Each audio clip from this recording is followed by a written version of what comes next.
Snake, where are you?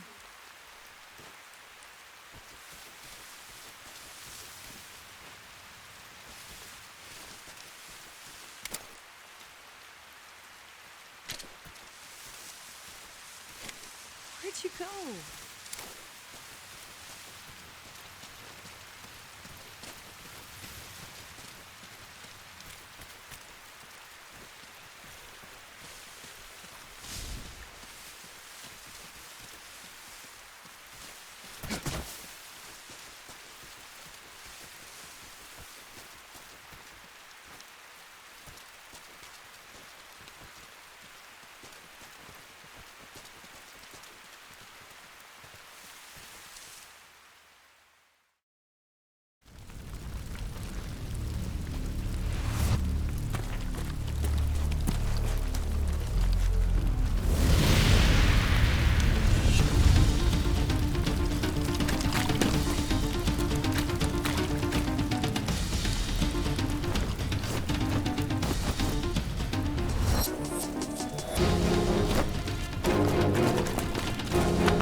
This tastes like crap.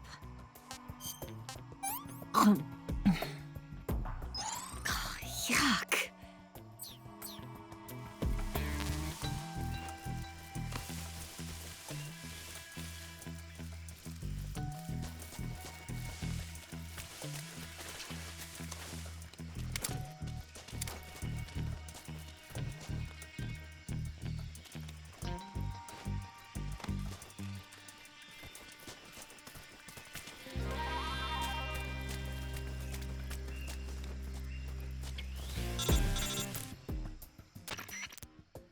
Snake, the lake is just over that cliff. Eva should be able to climb it if you help her. Keep her close to you.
Guess I'm seeing things.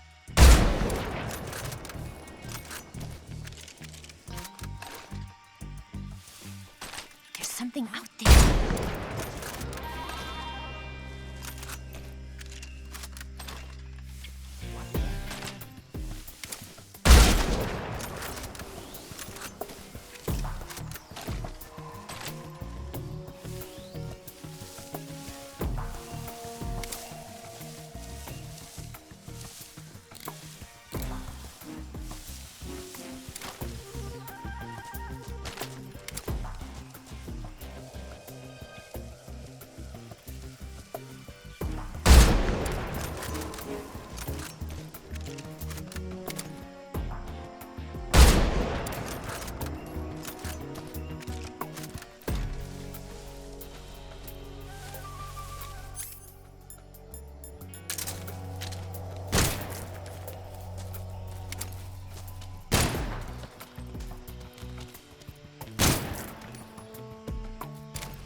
Where'd you go?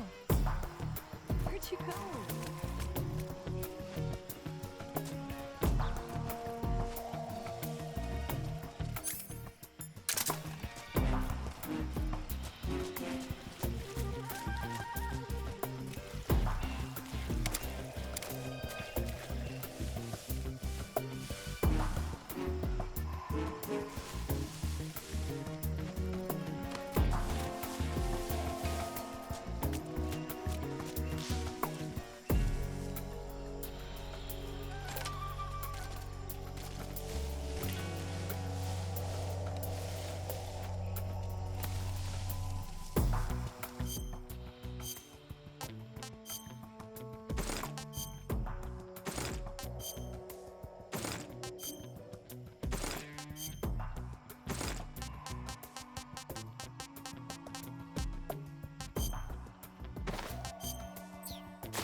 You going to save?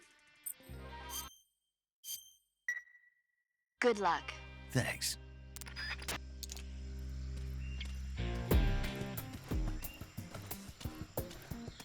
So tired.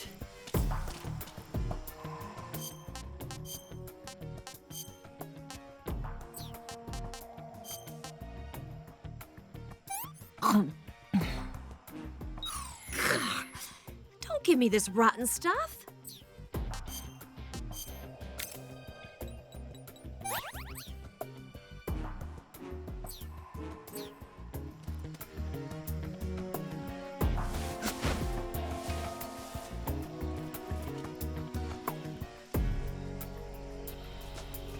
I see him.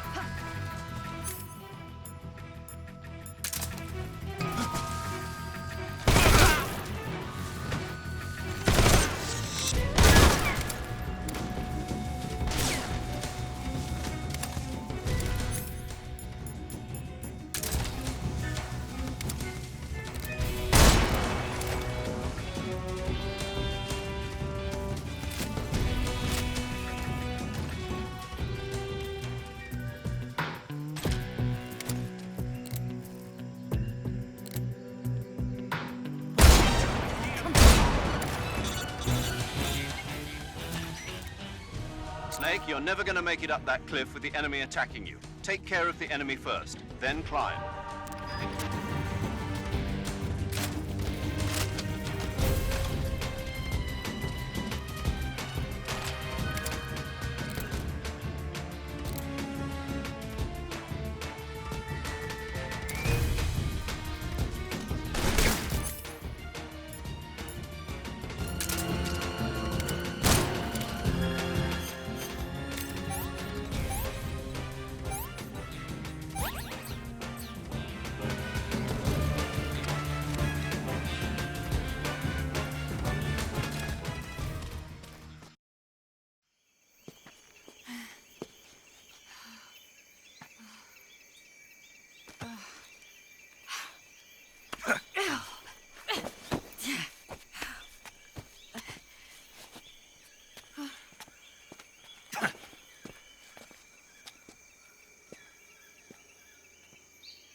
Come on, Snake.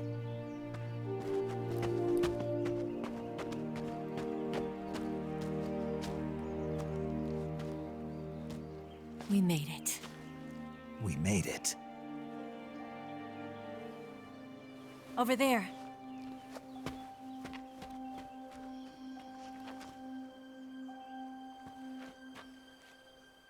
It's the boss, isn't it? I'll go get the wig ready to take off. Right. I'll leave you two alone. But come back in one piece, okay?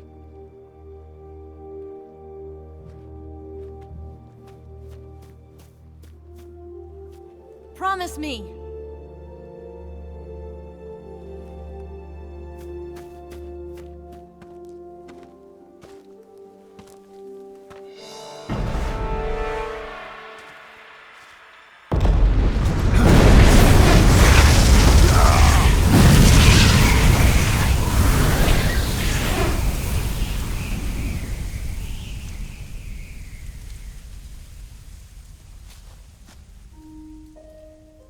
Life's end.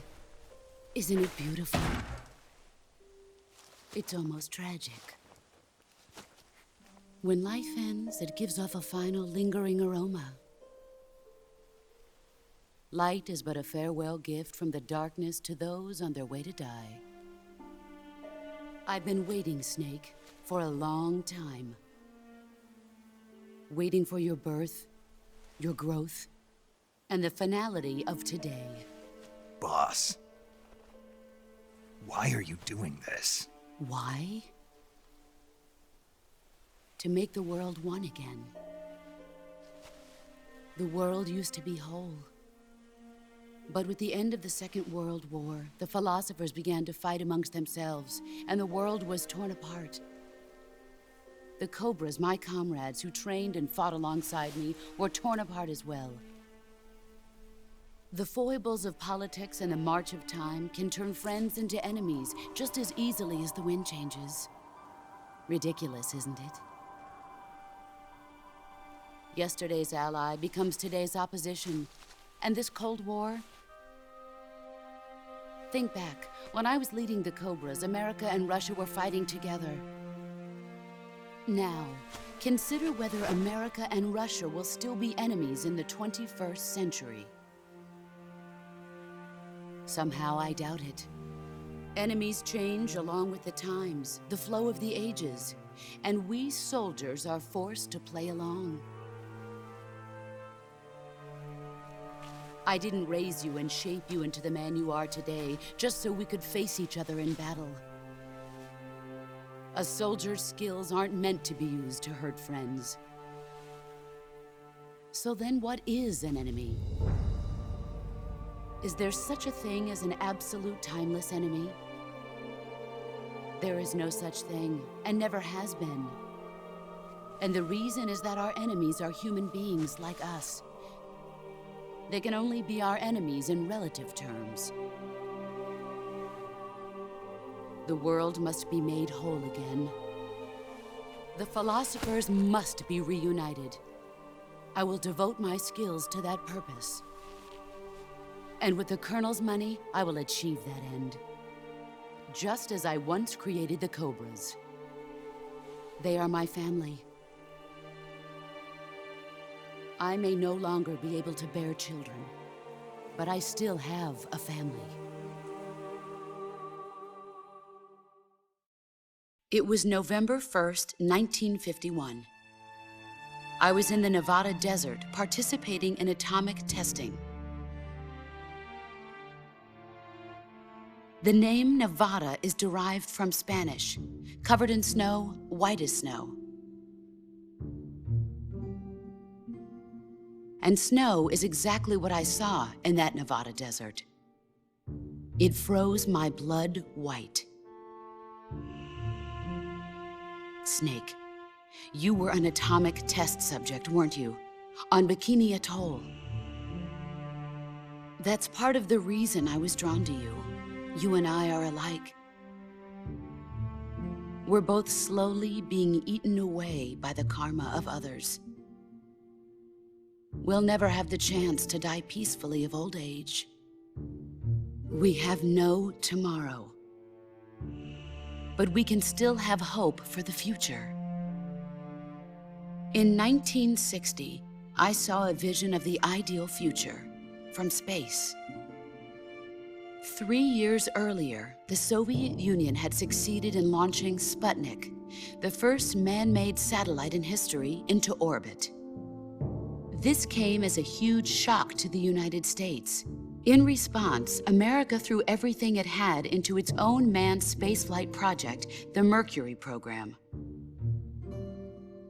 Even as the Soviets seemed poised to send their first man into space, America was still experimenting with chimpanzees and rockets. The government wanted human data. So they secretly decided to send a human being into space. I was the one they chose. At the time, they didn't have the technology to block out cosmic rays, and whoever they sent up would inevitably be exposed to heavy radiation. That's why they chose me. After all, I'd already been irradiated once. Of course, you won't find any of this in the history books. I could see the planet as it appeared from space. That's when it finally hit me. Space exploration is nothing but another game in the power struggle between the US and the USSR. Politics, economics, the arms race, they're all just arenas for meaningless competition. I'm sure you can see that, but the Earth itself has no boundaries. No East, no West, no Cold War. And the irony of it is, the United States and the Soviet Union are spending billions on their space programs and the missile race, only to arrive at the same conclusion. In the 21st century, everyone will be able to see that we are all just inhabitants of a little celestial body called Earth. A world without communism or capitalism, that is the world I wanted to see. But reality continued to betray me. In 1961, I was sent to Cuba, to Bahia de Cochinos. It was part of a CIA-sponsored invasion under the guise of taking Cuban exiles back to their country. But the US government betrayed them. Our weak-kneed president held back their air support. Defenseless, the exiles were annihilated by the Cuban army. All I could do was watch in silence. I was set up by the very country I'd sacrificed so much for, by the very government I dedicated my life to defending. I was driven from the surface world, and I went underground. Then, 2 years ago, I faced the Sorrow, my old comrade in battle. He was my friend. But one of us had to die. I was left with no choice. The Sorrow gave his life for me. There is no enmity between us. One must live, and one must die. That was the mission. The ones who gave me that mission were the philosophers. Early in the 20th century, the true holders of power in the United States, the Republic of China, and the newly formed Soviet Union gathered together in a secret meeting that would later be known as the Wise Men's Committee. The secret pact they formed there marked the beginning of the philosophers. But the last of the original members died in the 1930s. After that, the organization began to run out of control, and the Wise Men's Committee degenerated into a mere shell of its former self. The philosophers of today have no sense of good or evil. Their influence extends to countries and organizations involved in every aspect of every war. They have become war itself. That's how they operate. The sacrifices of war cause a shift in the times. This shift leads to renewed conflict, and in turn triggers the next war. Like a nuclear chain reaction, each conflict sparks countless others, forming an endless spiral that will continue on for eternity. Do you understand what I'm saying, Snake? By consuming me and you, the philosophers intend to keep that cycle going forever. It was my father who explained all of this to me. He was one of them. You see, I am the last remaining child of the philosophers. But after he revealed the truth, my father was killed by that same shapeless, formless organization. And my father isn't the only thing the philosophers have taken from me. In June of 1944, the Cobras and I took part in the landing at Normandy. We'd been given a top-secret mission to locate and destroy enemy V-2 rocket installations. I was pregnant at the time. The Sorrow was the father. I gave birth on the field of battle. A beautiful baby boy. But my child was snatched away from me by the philosophers.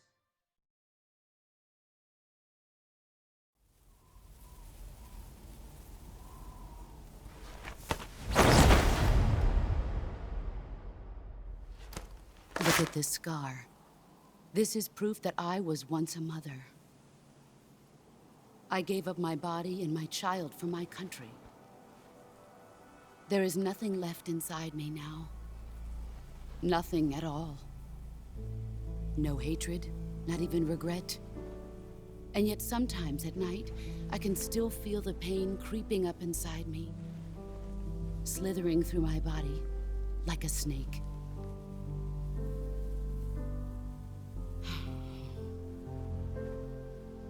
I've never talked this much about myself before. Thanks. Thanks for listening to me.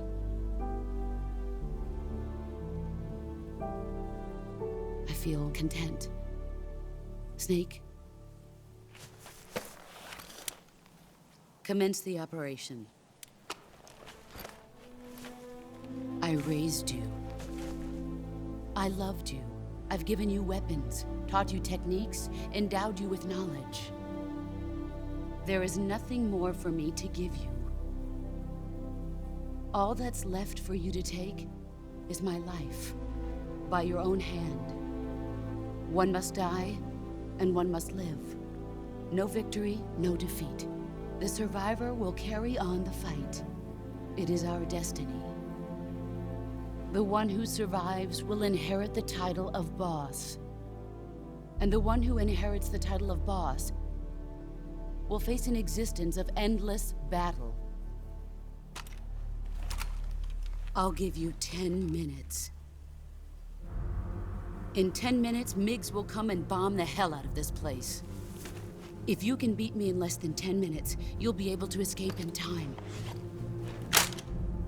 Let's make this the greatest 10 minutes of our lives, Jack. Boss. You're a soldier. Finish your mission. Prove your loyalty. Face me. I come.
Here I come!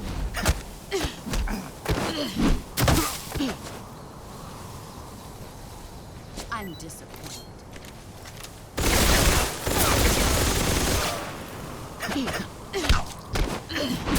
Play rough. Pathetic.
Let's see what you're made of.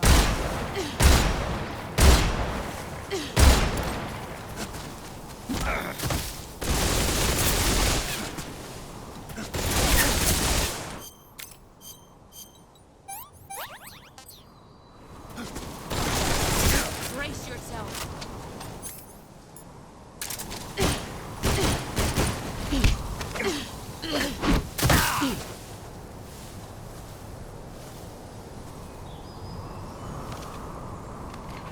Nice try.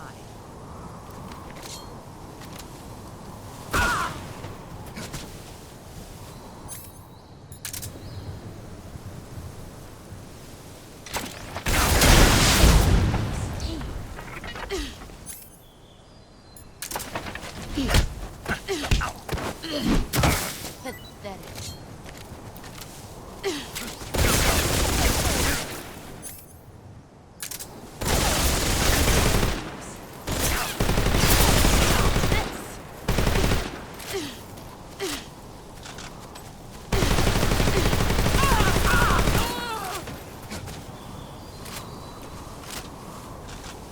Here I come!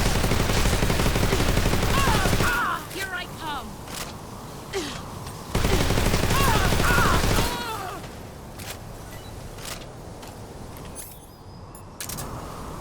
Get ready!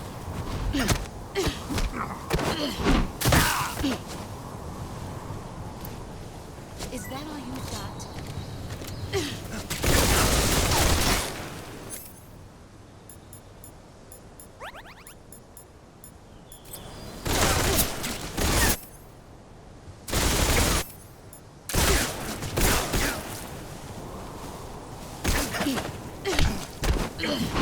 Play rough.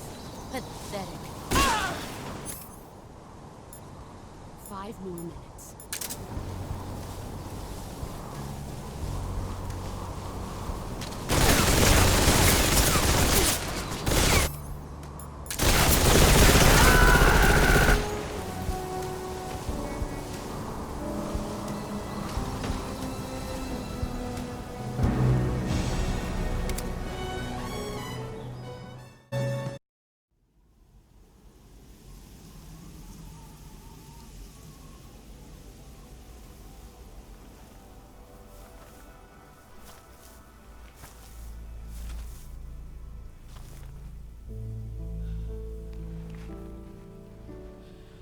Take this. Keep it safe.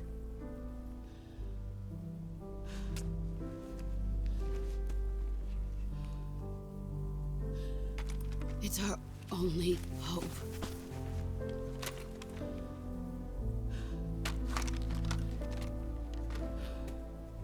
A patriot? Why are you giving me this? Jack. Or should I say, Snake. You're a wonderful man. Kill me. Kill me now. Do it.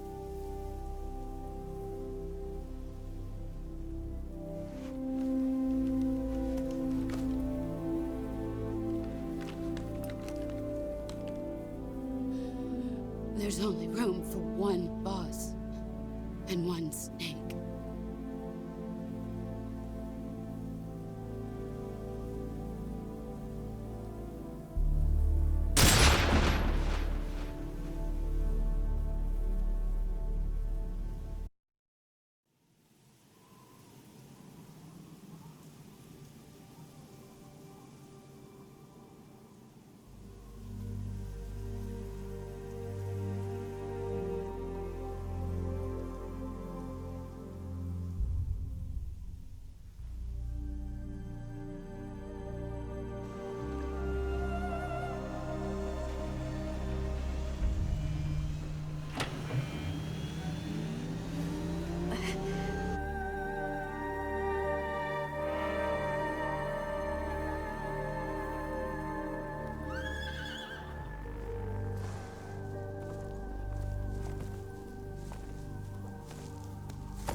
Ready to go, Snake?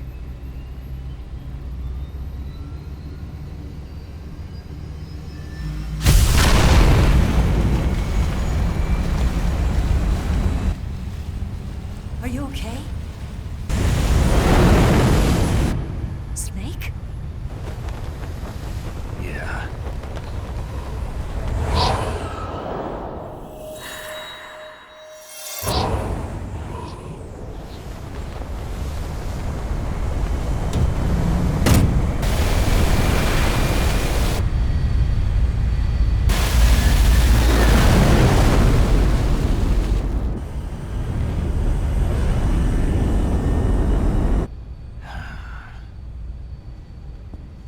I told you you could trust me.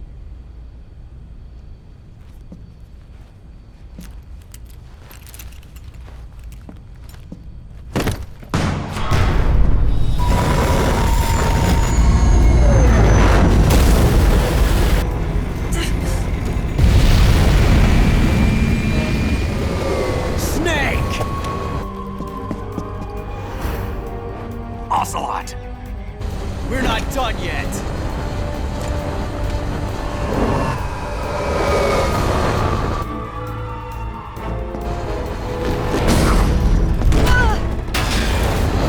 Damn!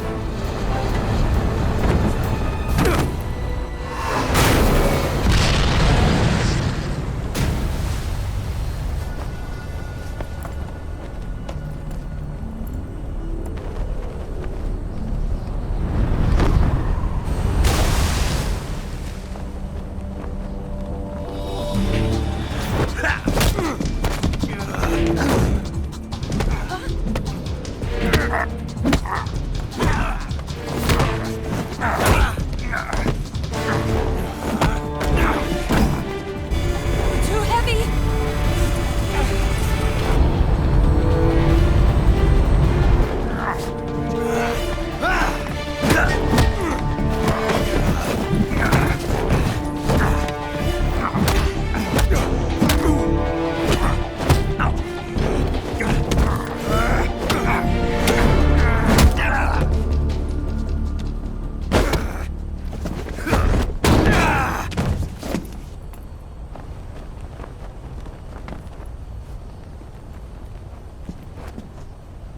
Snake, try to remember some of the basics of CQC.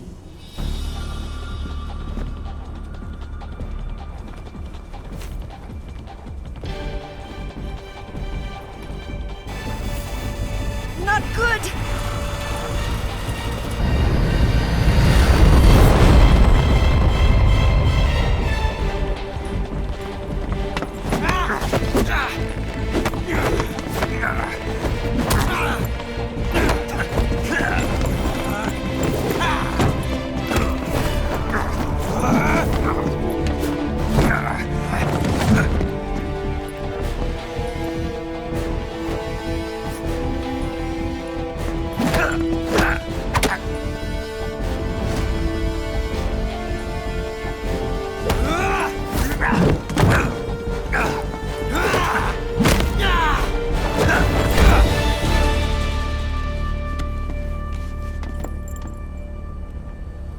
I've picked up a few new moves.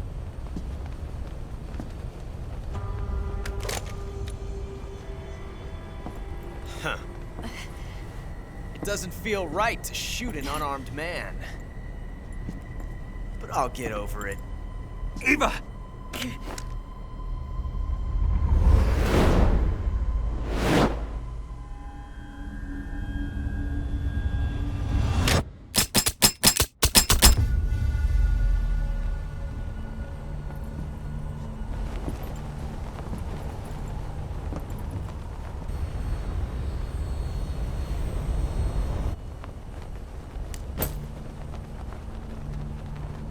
What do you say to one last showdown?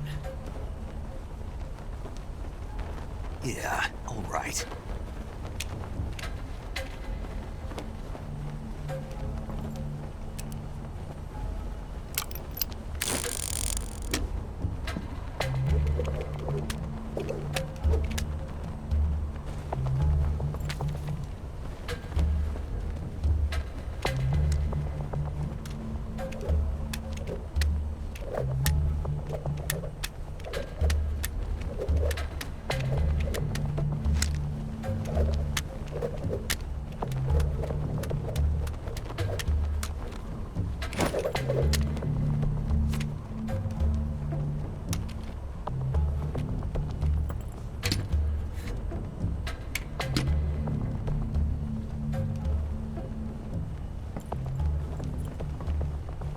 What's your name? Snake. No. Not that name. You're not a snake, and I'm not an ocelot. We're men with names. My name is Adamska. What's yours? John. Very well, John. Plain name. But I won't forget it.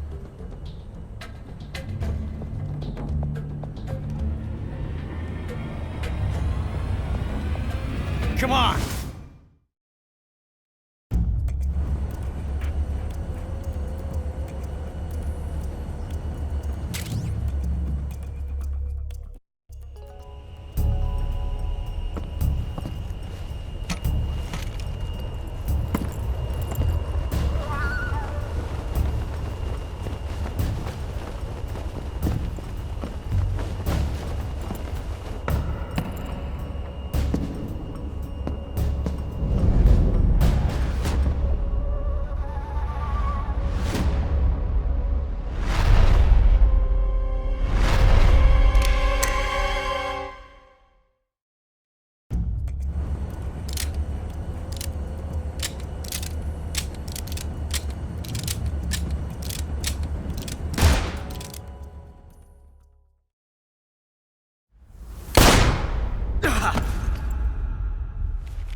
It's a blank.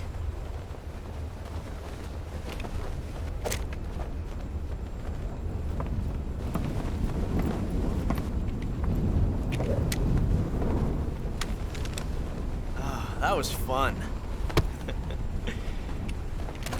Till we meet again, John.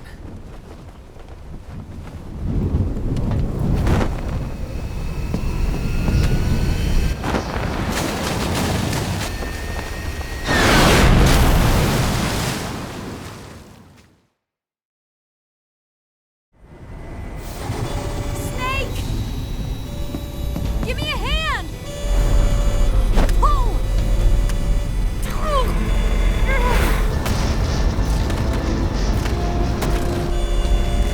Come on, pull up!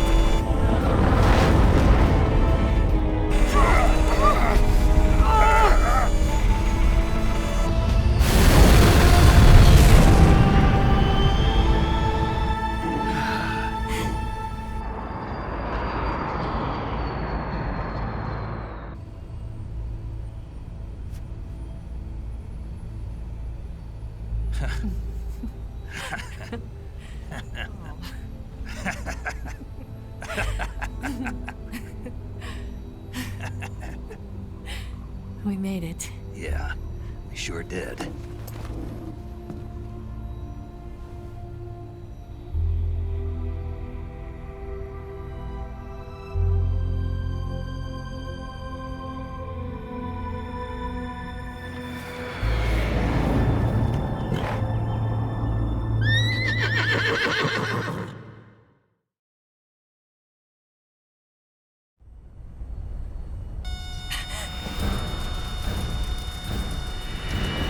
Oh no, Miggs!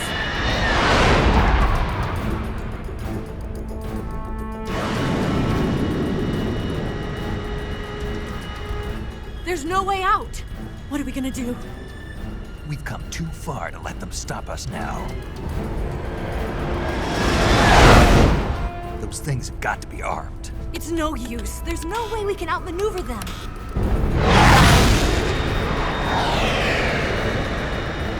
They're gonna shoot us down. We were so close. Weapons systems on. Locked on target. I got towed. You were great, Eva. Huh? Thanks.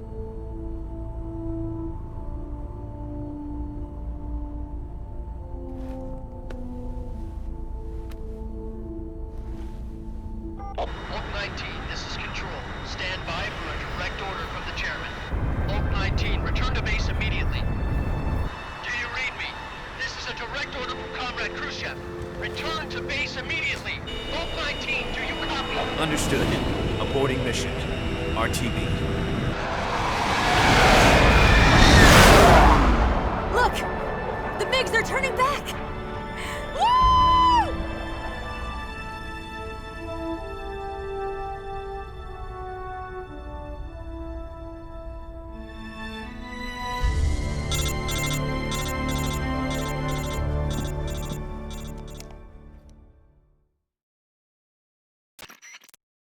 Well done, Snake. The MiG's disengaged. Most likely under orders from Khrushchev. Is this his way of helping us? Who knows? Maybe he didn't want things to get messier than they already are. Or maybe he just wanted us to owe him one. The important thing is, you made it out alive. As long as Khrushchev is with us, I don't think they'll be coming after you. It should be smooth sailing all the way to Alaska. I'm sending someone out to Galena Base to meet you. To meet me? The DCI and the President himself are waiting at Langley. Don't keep them waiting.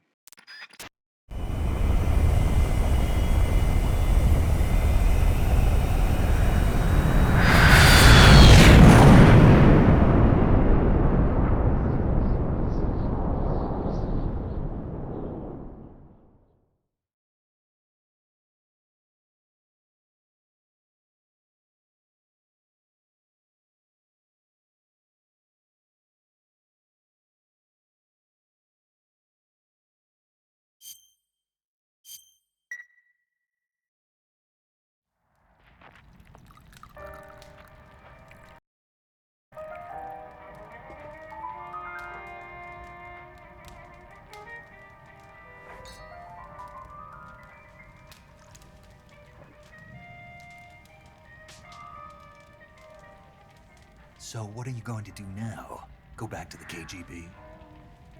What do you want me to do? Did you ever think about coming back to America? I can't go back.